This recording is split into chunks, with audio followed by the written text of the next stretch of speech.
In the last video, I talked about having our feelings denied or explained away.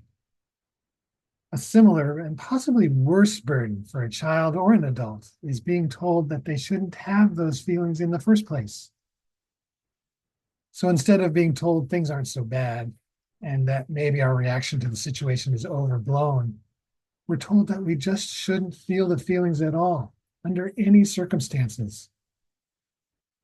This often results in an internalized judgmental voice based on what the individual thinks a good Christian should or should not feel.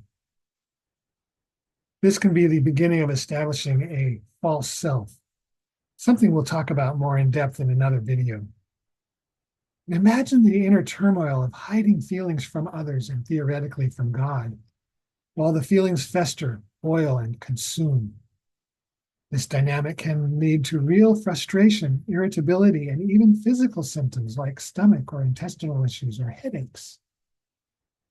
When I was 10 years old, my family moved home for the seventh time. I was as angry as I could possibly be for this move.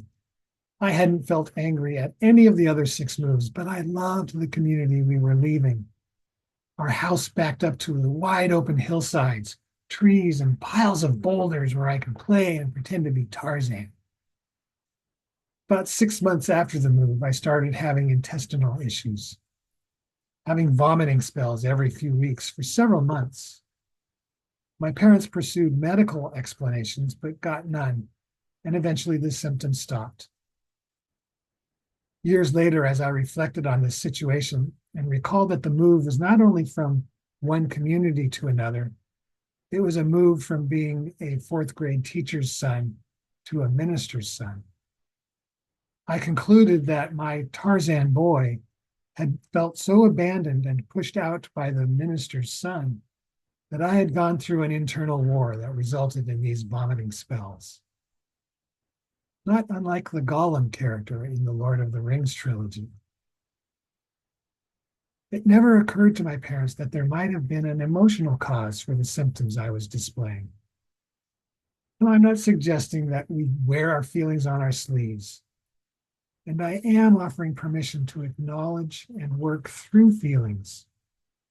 There may be perfectly legitimate sources of these so-called negative feelings, and after some reflection, the feelings may be identified as excessive or out of proportion to the cause. But without that reflection and insight, the feelings cannot be resolved or released and may continue to fester and ferment, especially when unacknowledged, into a total mess inside of the poor individual who's just trying to do the right things and who's listening to the wrong advice.